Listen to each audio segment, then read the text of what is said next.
Recently, and by recently I mean like 8 months ago, I had never had an experience before this. I moved to an island in the South Pacific, and I've gotten the hiking bug, so I try to get out to new locations as much as I possibly can, what with work eating into my precious time. This happened about 2 weeks ago. Since I live in the South Pacific region, it gets mighty hot, driving by all the most insane hikers indoors, unless it's at night. Of course, I'm not a masochist, so I try to do all my hiking in the early hours of the morning, or in the evening when it starts getting cool. I've never been afraid of going hiking by myself. I did it when I lived in Oregon, and never ran into any problems with it. But my island isn't my friendly home state.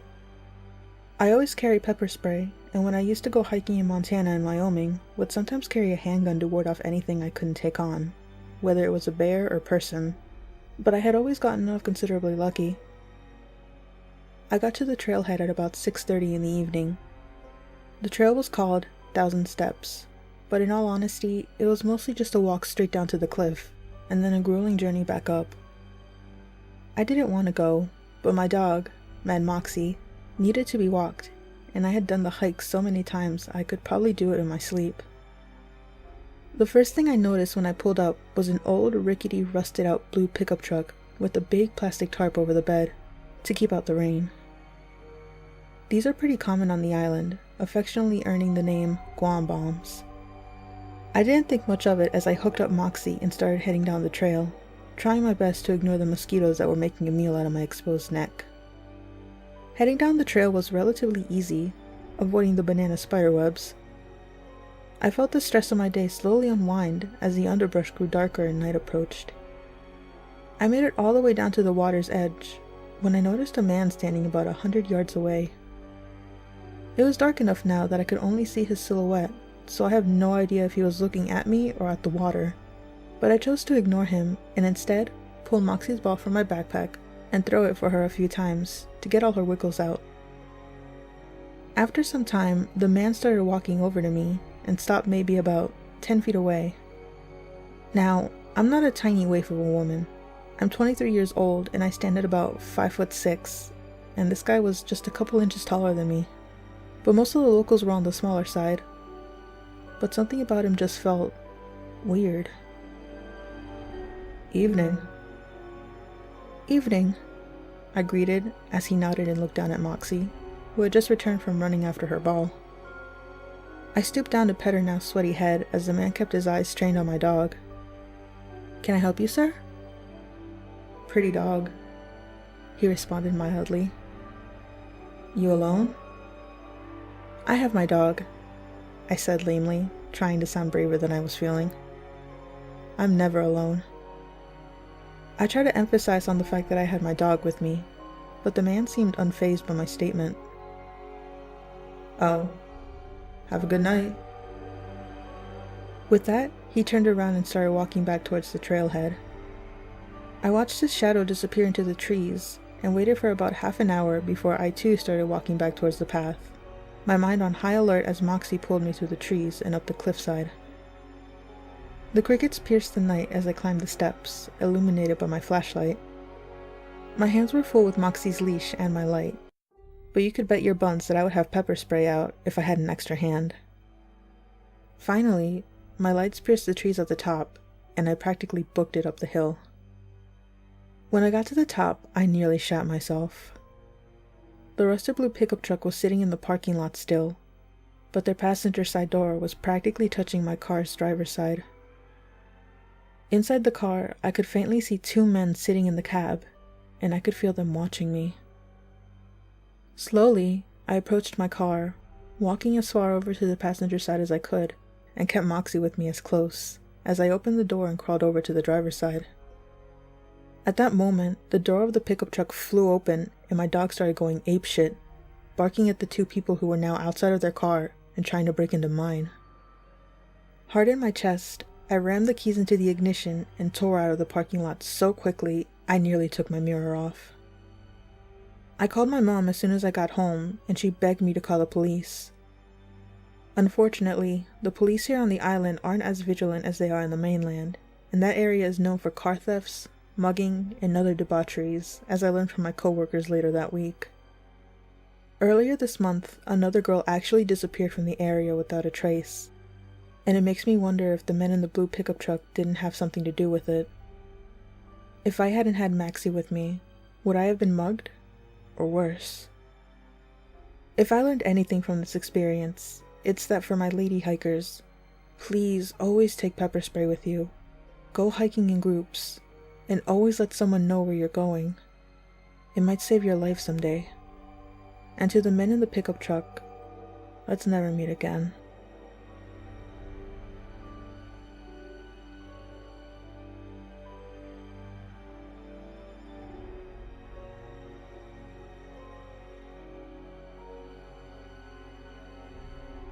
Hey guys, after reading tons of stories here, I remembered one of my own.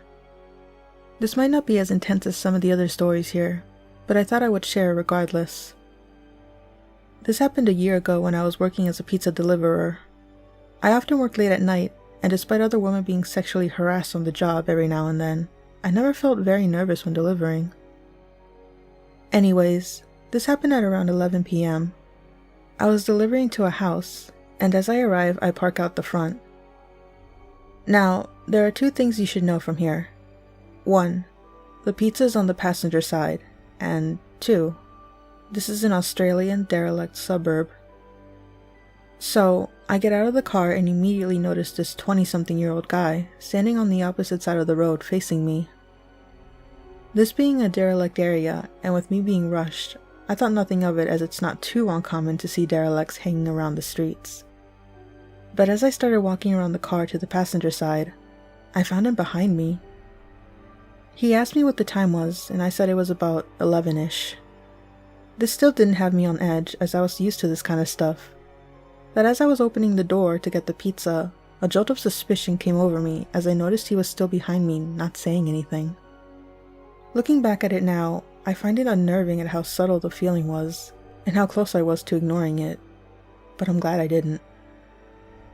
I, while trying to act nonchalant, quickly closed the passenger door, walked around to the driver's side, hopped in, locked the door, and turned on the car to put it in drive. I felt like I was being overly cautious, but sure enough, he pops around to my side of the car. At this point, I feel pretty safe, and dare I say, proud in my decision-making, so I cracked the window to get to the bottom of this. "Do you have the time on you?" Second time he's asked this. "It's 11 o'clock. Awkward pause. "Can you please give me a lift? I need to go to my friend's house and it's where you're delivering." "What?" "No." "Well, I know whose pizza that is. It's my friend's down the road. I'll show you where it is if you can give me a ride there." The conversation went on, but you get the idea. This guy was persistent. I eventually told him to get out of here and I was calling the police. I closed the window and started dialing. As I was speaking to the police, he started yelling and banging on the window really hard. Thankfully, he eventually left, and the police came and searched for him while I delivered the pizza. Stuff like that happened every now and then, but despite most of it being just immature sexual harassment, I thankfully learned to be alert whilst on the job. I don't know what he wanted, but I'm glad I didn't find out.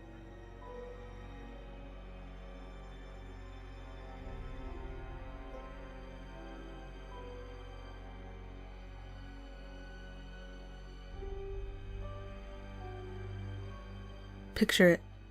Hometown, 2003. I was 25, a year out of college, working my first grown-up job, and had been living alone in my apartment for about 6 months when I arrived home to find my phone ringing. I missed the call, checked the caller ID, and didn't recognize the number. The area code was from my old college town, about an hour away. I went about my business, but within a couple of minutes, the same number called again. "Hey girl, how are you? It's been such a long time." "Hi? Who is this?" "Girl, it's Mandy. What are you up to?" I know 4 Mandys. None lived college town. None called me girl all the time. None sounded like a valley girl on uppers. Mandy who? "Oh my gosh, we have so much to catch up on." "So you moved back into hometown? That's great. Where are you working? Are you still dating that guy from high school? I so thought y'all would end up together. How are your parents? Where do you live in hometown? What are you up to tonight? Wait, this was a fifth Mandy. Mandy Jones from high school? I mean, we'd been friends when we took dance in elementary school, but we'd long since lost touch. Why in the world would she be calling me now? This didn't feel right. Hey! Yeah, so I'm working at local business in hometown. What are you up to? Oh, that's great! I always knew you'd really be somebody. So where do you live now? And are you still dating that guy from school? That really cute one? Weird. I had one boyfriend in high school. He attended a different school and we broke up after a couple of months. Hardly a love story for the ages. So, this is Mandy who again? Girl, Mandy, come on now. So... And she continues blathering on, asking all kinds of personal questions, which I kept dodging. She kept wanting to know where I lived.